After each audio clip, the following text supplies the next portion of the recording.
y vamos a leer los primeros 7 versículos del capítulo 6 de Levítico. Habló Jehová a Moisés diciendo, Cuando una persona pecare e hiciere prevaricación contra Jehová, y negare a su prójimo lo encomendado o dejado en su mano, o bien robare o calumniare a su prójimo, o habiendo hallado lo perdido después lo negare, y jurare en falso, en alguna de todas aquellas cosas en que suele pecar el hombre, entonces, habiendo pecado y ofendido, restituirá aquello que robó, o el daño de la calumnia, o el depósito que se le encomendó, o lo perdido que halló, o todo aquello sobre que hubiere jurado falsamente. Lo restituirá por entero a aquel a quien pertenece, y añadirá a ello la 5ª parte en el día de su expiación. Y para expiación de su culpa, traerá a Jehová un carnero sin defecto de los rebaños, conforme a tu estimación, y lo dará al sacerdote para la expiación. Y el sacerdote hará expiación por él delante de Jehová, y obtendrá perdón de cualquiera de todas las cosas en que suele ofender. Esto parece ser una revelación diferente de Dios, distinta a la del capítulo anterior. Indica que el pecado contra un prójimo es un pecado en realidad contra Dios. Por eso, Jesús dijo en Mateo capítulo 7, versículo 12, Así que todas las cosas que queráis que los hombres hagan con vosotros, así también haced vosotros con ellos, porque esto es la ley y los profetas. Aquí se mencionan ciertos pecados específicos. Se menciona el mentir en cuanto a los artículos que se han pedido prestados, y la responsabilidad en cuanto a los artículos que se han dejado para guardarse. Encontramos un ejemplo de esto en el segundo libro de Reyes, capítulo 6, versículo 5, cuando los estudiantes de Eliseo perdieron el hacha que había sido prestada. El robar aquí sería una transacción forzada, tal como cuando Acab tomó la viña de Nabot, según lo registra el mismo libro primero de Reyes, capítulo 21, versículos 2 al 15. El calumniar al prójimo significa hacer una acusación falsa contra su reputación. Amigo oyente, permítanos repetir que los pecados contra el prójimo también son pecados contra Dios. Y vemos aquí una vez más que es necesaria la restitución total con una pena adicional equivalente a la 5ª parte. La 5ª parte sería un diezmo doble. Esto era seguido por la ofrenda de transgresión. Y vemos otra vez que la víctima es el carnero. Dios está mostrando que Él no hace acepción de personas. La ofrenda de transgresión era esencial para la vida espiritual del israelita individual. Proverbios 14:9 dice, Los necios se mofan del pecado, mas entre los rectos hay buena voluntad. Un sentido de nuestro pecado es lo que hace que Jesús sea precioso al alma. En último lugar, dentro de este tema de la ofrenda de transgresión, tenemos la ley de la ofrenda de transgresión. Esta ley en realidad no está en el capítulo 5 de Levítico, sino en el capítulo 7 y en los versículos 1 al 10. Y para familiarizarnos con esta ley, vamos a leer estos primeros 10 versículos del capítulo 7 de Levítico. Asimismo, esta es la ley del sacrificio por la culpa. Es cosa muy santa. En el lugar donde degüellan el holocausto, degollarán la víctima por la culpa, y rociará su sangre alrededor sobre el altar. Y de ella ofrecerá toda su grosura, la cola y la grosura que cubre los intestinos, los 2 riñones, la grosura que está sobre ellos y la que está sobre los ijares. Y con los riñones quitará la grosura de sobre el hígado. Y el sacerdote lo hará arder sobre el altar, ofrenda encendida a Jehová. Es expiación de la culpa. Todo varón de entre los sacerdotes la comerá. Será comida en lugar santo. Es cosa muy santa. Como el sacrificio por el pecado, así es el sacrificio por la culpa. Una misma ley tendrán. Serán del sacerdote que hiciere la expiación con ella. Y el sacerdote que ofreciere holocausto de alguno, la piel del holocausto que ofreciere será para él. Asimismo, toda ofrenda que se cociere en horno, y todo lo que fuere preparado en sartén o en cazuela, será del sacerdote que lo ofreciere. Y toda ofrenda amasada con aceite, o seca, será de todos los hijos de Aarón, tanto de uno como de otro. Esta ofrenda en su ritual seguía el modelo de la ofrenda por el pecado, excepto en el rociar de la sangre. También seguía el modelo del holocausto y de la ofrenda de paz. Pero veremos esto con más detalle cuando lleguemos en nuestro estudio al capítulo 7 de Levítico. Y aquí, amigo oyente, concluimos nuestro estudio de este tema de la ofrenda de transgresión que se encuentra contenida en todo el capítulo 5 de Levítico y que abarca hasta los primeros 7 versículos del capítulo 6. En nuestro próximo programa entraremos en el capítulo 6 y estudiaremos la ley del holocausto, la ley de la ofrenda del alimento y la ley de la ofrenda por el pecado. Ese será pues el tema de nuestro próximo programa. Le sugerimos, amigo oyente, leer el capítulo 6 de este libro de Levítico para estar mejor informado de lo que estudiaremos en nuestro próximo programa. Será pues, hasta nuestro próximo programa, es nuestra oración que Dios le bendiga abundantemente. Continuamos hoy, amigo oyente, nuestro estudio del libro de Levítico. Nos corresponde hoy en nuestro estudio continuar con el capítulo 6 de este libro, ya que en nuestro programa anterior entramos hasta el versículo 7 de este capítulo 6. En el capítulo de hoy veremos la ley del holocausto, la ley de la ofrenda de alimento y la ley de la ofrenda por el pecado. Los capítulos 6 y 7 de Levítico nos presentan la ley de las ofrendas. Hemos visto algunas de estas leyes al tratar cada ofrenda, pero lo haremos una vez más con más detalle. En realidad, la ley de las ofrendas presenta el papel de los sacerdotes en estos sacrificios, lo que debían hacer y la porción que les correspondía. Podría llamarse los reglamentos especiales para los sacerdotes que ministran en el altar de Dios. Esta sección principia con instrucciones específicas para los sacerdotes y con un mandamiento para Aarón y sus hijos. Y siendo que los sacerdotes servían en el altar, tomaban parte en todas las ofrendas que se hacían en el altar de bronce. Todo esto es una sombra de la realidad en el cielo donde sirve Cristo, nuestro gran sumo sacerdote. El escritor a los Hebreos en el capítulo 8 de su carta, versículos 3 al 5, dice: «Porque todo sumo sacerdote está constituido para presentar ofrendas y sacrificios, por lo cual es necesario que también éste tenga algo que ofrecer. Así que, si estuviese sobre la tierra, ni siquiera sería sacerdote, habiendo aún sacerdotes que presentan las ofrendas según la ley, los cuales sirven a lo que es figura y sombra de las cosas celestiales, como se le advirtió a Moisés cuando iba a erigir el tabernáculo, diciéndole: Mira, haz todas las cosas conforme al modelo que se te ha mostrado en el monte». Ahora hay otra cosa notable aquí, y es que Cristo no es tan solo el sacerdote, sino también el sacrificio, es decir, Él se ofreció a sí mismo. El escritor a los Hebreos una vez más, en el capítulo 10, versículos 5 al 12, dice: «Por lo cual, entrando en el mundo, dice, sacrificio y ofrenda no quisiste, mas me preparaste cuerpo. Holocaustos y expiaciones por el pecado no te agradaron. Entonces dije, he aquí que vengo, oh Dios, para hacer tu voluntad, como en el rollo del libro está escrito de mí. Diciendo primero, sacrificio y ofrenda y holocaustos y expiaciones por el pecado no quisiste, ni te agradaron, las cuales cosas se ofrecen según la ley, y diciendo luego, he aquí que vengo, oh Dios, para hacer tu voluntad, quítalo primero para establecer esto último. En esa voluntad somos santificados mediante la ofrenda del cuerpo de Jesucristo hecha una vez para siempre. Y ciertamente todo sacerdote está día tras día ministrando y ofreciendo muchas veces los mismos sacrificios que nunca pueden quitar los pecados.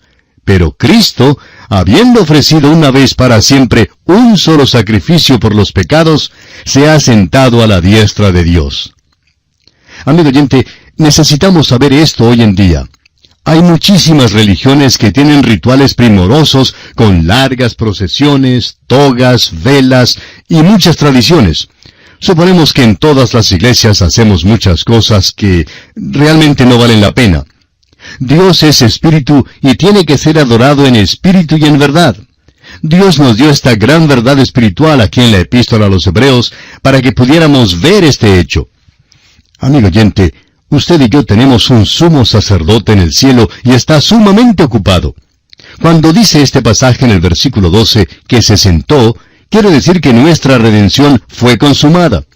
Es semejante al caso cuando dice que Dios descansó en el séptimo día porque terminó su creación del mundo. No significa que estaba cansado y que dejó de hacer algo. De la misma manera, el Señor no se sienta por estar cansado ni porque no quiere hacer nada más. Jesucristo, amigo oyente, está realmente ocupado. Él murió acá en la tierra para salvarnos, y ahora vive a la diestra de Dios para mantenernos salvos, para guardarnos salvos. Usted y yo, amigo oyente, debemos mantener siempre nuestro contacto con Él. Esta es la realidad. Esto es verdadera vida espiritual. La dificultad hoy en día es que no tenemos contacto con el Cristo viviente. Ya no es una realidad para nosotros. Quizá las palabras más elogiosas que se haya dicho en cuanto a un predicador fueron aquellas que pronunció un carnicero alemán en el mercado de la ciudad de Nashville, en el estado de Tennessee, Estados Unidos, con respecto al Dr. Allen. Hablando este carnicero con el pastor que habría de suceder al Dr. Allen, dijo, ¿sabe que hay algo que me atrae a este hombre? Cada vez que me encuentro con él, siento como si él acabara de despedirse de Jesús a la vuelta de la esquina. Amigo oyente, tenemos que admitir que Jesucristo era una realidad en la vida de aquel pastor. Veamos ahora brevemente el bosquejo de esta ley de las ofrendas que vamos a estudiar en los capítulos 6 y 7 de Levítico. En primer lugar, encontramos la conclusión de los reglamentos respecto a la ofrenda de transgresión, en los versículos 1 al 7, que ya hemos considerado en nuestro programa anterior. En segundo lugar, encontramos la ley con respecto al holocausto, en los versículos 8 al 13. En tercer lugar, tenemos la ley tocante a la ofrenda de alimento, en los versículos 14 al 23. Y en cuarto lugar, tenemos la ley tocante a la ofrenda por el pecado, en los versículos 24 al 30. Veamos pues el segundo aspecto, o sea, la ley tocante al holocausto. Leamos los versículos 8 y 9 de este capítulo 6 de Levítico. Habló aún Jehová a Moisés diciendo, Manda a Aarón y a sus hijos y diles, Esta es la ley del holocausto. El holocausto estará sobre el fuego encendido sobre el altar toda la noche hasta la mañana. El fuego del altar arderá en él. El fuego en el altar debía arder continuamente, pero solo mientras el tabernáculo estuviese levantado, y no mientras estuviese replegado para las marchas a través del desierto. El holocausto se dejaba en el altar durante toda la noche, y el fuego se mantenía ardiendo para que la ofrenda entera fuera consumida.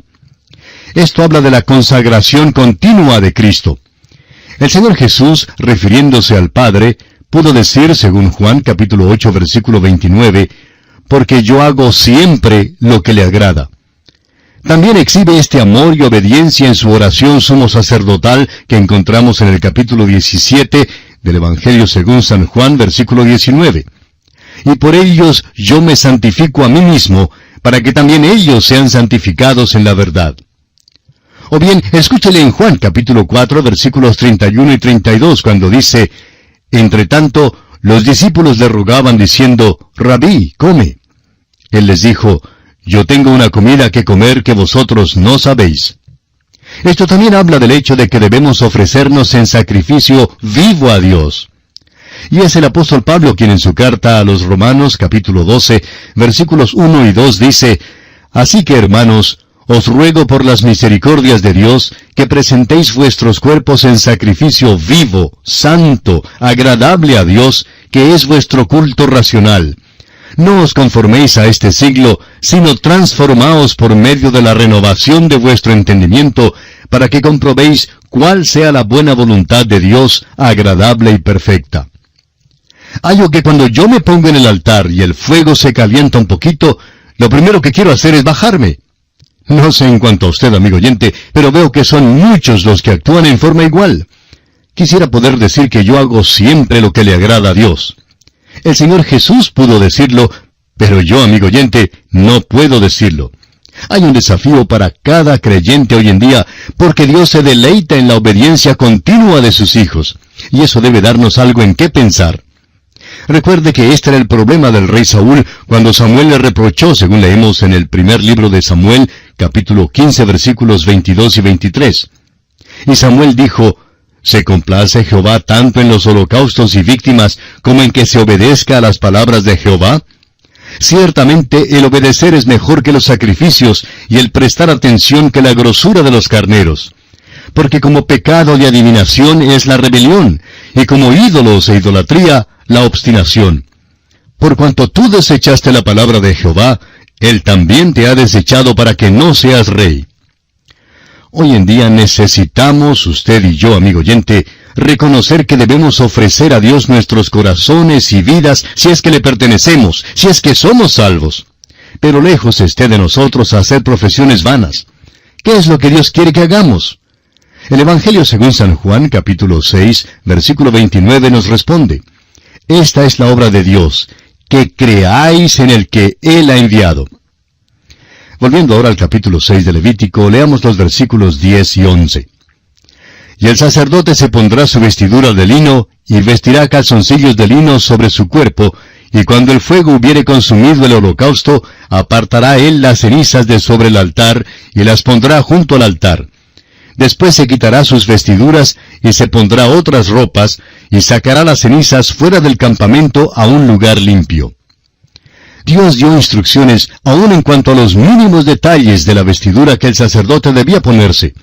No solo debía ponerse un manto largo, que era común a todos los sacerdotes, sino también debía vestir unos pantalones de lino. ¿Por qué? Porque la carne tenía que ser totalmente cubierta. Dios está enseñando aquí que Él no puede aceptar las obras de la carne. El apóstol Pablo en su carta a los Gálatas, capítulo 5, versículos 19 al 21, dice: Y manifiestas son las obras de la carne, que son adulterio, fornicación, inmundicia, lascivia, idolatría, hechicerías, enemistades, pleitos, celos, iras, contiendas, disensiones, herejías, envidias, homicidios, borracheras, orgías y cosas semejantes a estas, acerca de las cuales os amonesto, como ya os lo he dicho antes, que los que practican tales cosas no heredarán el reino de Dios. Amigo oyente, Dios no puede aceptar las obras de la carne. Es sólo el fruto del Espíritu Santo lo que le es aceptable. Es el Espíritu de Dios el que ha de producir esto en nuestras vidas. Y el apóstol Pablo continúa en los versículos 22 y 23 del mismo capítulo 5 de su carta a los Gálatas, diciendo: Mas el fruto del Espíritu es amor, gozo, paz, paciencia, benignidad, bondad, fe, mansedumbre, templanza. Contra tales cosas no hay ley. El sacerdote se quitaba las vestiduras que tenía puestas cuando sacaba las cenizas y entonces se vestía con otras ropas. Esto era para recordarle continuamente de la contaminación completa del pecado. Las cenizas en el altar hablaban principalmente del juicio del pecado, y aún las cenizas estaban contaminadas. Debían ser llevadas afuera y colocadas en un lugar limpio. ¿Qué cuadro es esto de la contaminación de pecado? Continuemos ahora con los versículos 12 y 13 de este capítulo 6 de Levítico. Y el fuego encendido sobre el altar no se apagará, sino que el sacerdote pondrá en él leña cada mañana, y acomodará el holocausto sobre él, y quemará sobre él las grosuras de los sacrificios de paz. El fuego arderá continuamente en el altar, no se apagará. Esta es otra advertencia de que el fuego debía arder continuamente, y se repite de nuevo en el versículo 13. Cada mañana debía juntarse una nueva provisión de leña y ofrecerse un holocausto a nombre de todo el campamento. Este era el sacrificio de la mañana. La ofrenda de paz era puesta luego en el holocausto. El fuego continuo en el altar debe recordarnos que el fuego de Dios quema continuamente.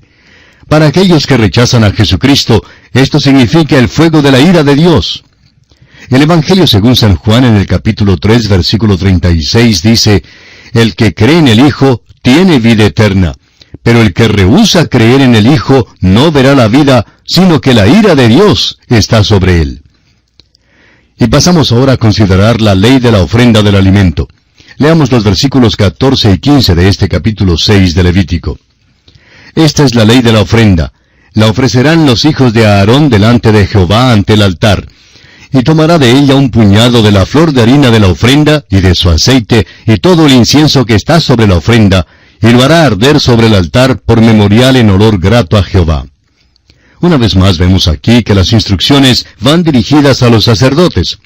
El ofrendante era un adorador que se paraba delante del altar regocijándose ante Dios. El sacerdote era quien hacía esto por el ofrendante. Ahora los versículos 16 y 17 de Levítico 6 dicen: Y el sobrante de ella lo comerán a Aarón y sus hijos.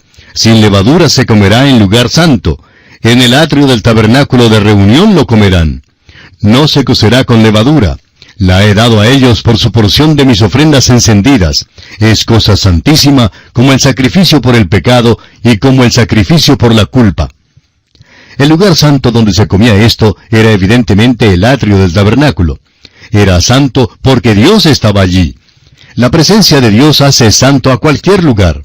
Recuerde usted que Dios le mandó a Moisés, según Éxodo capítulo 3 versículo 5, «Quita tu calzado de tus pies, porque el lugar en que tú estás, tierra santa es».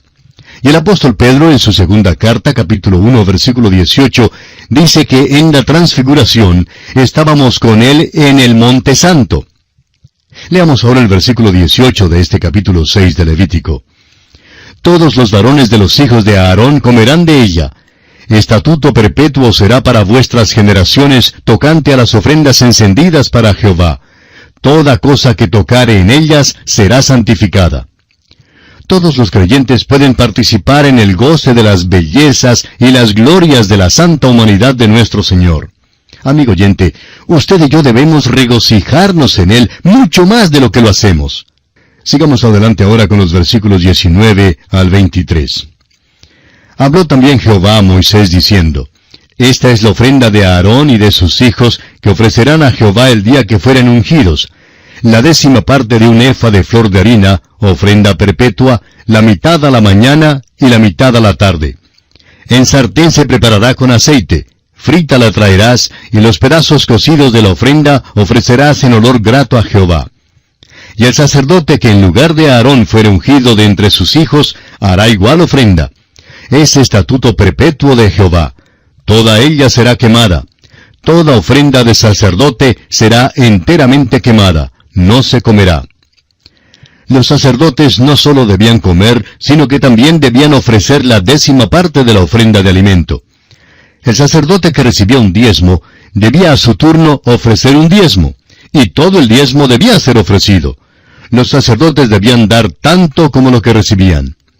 Los ministros hoy en día deben dar ejemplo para sus congregaciones en este asunto de dar. Hay que pasarles el plato a los miembros de la junta de la iglesia, aun si están sentados en la plataforma durante el culto. Todos tenemos que dar para la obra de Dios, según Él nos haya bendecido. Y pasamos ahora a considerar la ley de la ofrenda por el pecado. Leamos los versículos 24 al 30 de Levítico, capítulo 6. «Y habló Jehová a Moisés diciendo, Habla a Aarón y a sus hijos, y diles, Esta es la ley del sacrificio expiatorio. En el lugar donde se degüella el holocausto será degollada la ofrenda por el pecado delante de Jehová. Es cosa santísima. El sacerdote que la ofreciere por el pecado la comerá. En lugar santo será comida en el atrio del tabernáculo de reunión. Todo lo que tocare su carne será santificado, y si salpicare su sangre sobre el vestido, lavarás aquello sobre que cayere en lugar santo. Y la vasija de barro en que fuere cocida será quebrada. Y si fuere cocida en vasija de bronce, será fregada y lavada con agua. Todo varón de entre los sacerdotes la comerá. Es cosa santísima. Mas no se comerá ninguna ofrenda de cuya sangre se metiere en el tabernáculo de reunión para hacer expiación en el santuario. Al fuego será quemada. Tenemos una vez más aquí las instrucciones que fueron dadas a los sacerdotes. La ofrenda por el pecado, que habla de la obra de Cristo en la cruz, debía ser ofrecida en el mismo lugar donde era santificado el holocausto. El holocausto habla de la persona de Cristo. Cristo tiene que ser santo, inocente y sin pecado para poder ser una ofrenda satisfactoria por el pecado. Tiene que ser poderoso para salvar. Es por eso que el nacimiento virginal es esencial en el plan de salvación. Jesucristo es quien fue concebido por el Espíritu Santo en una virgen. La ofrenda por el pecado era santa porque Cristo era sin pecado, aun cuando fue hecho pecado por nosotros. Amigo oyente, Cristo Jesús no fue a la muerte por su propio pecado. Fue el pecado suyo y el pecado mío que lo llevaron a la muerte. No murió simplemente porque fue arrestado por los romanos. Él pudo haber salido de la tierra en cualquier momento. Le dijo a Pedro que podía pedir legiones de ángeles si hubiese querido pedirlas. Pero fue hecho pecado por nosotros. Él murió en su lugar y en mi lugar. Acéptele ahora como su Salvador personal y reciba así la vida eterna. Que el mismo Señor sea quien le ayude a dar este paso de fe que marcará su destino eterno. Y aquí nos detenemos porque nuestro tiempo ha llegado a su fin. En la continuación de este estudio retornaremos Dios mediante en nuestro próximo programa y esperamos que usted nos vuelva a sintonizar. Será pues hasta nuestro próximo programa. Que el Señor le bendiga, es nuestra ferviente oración.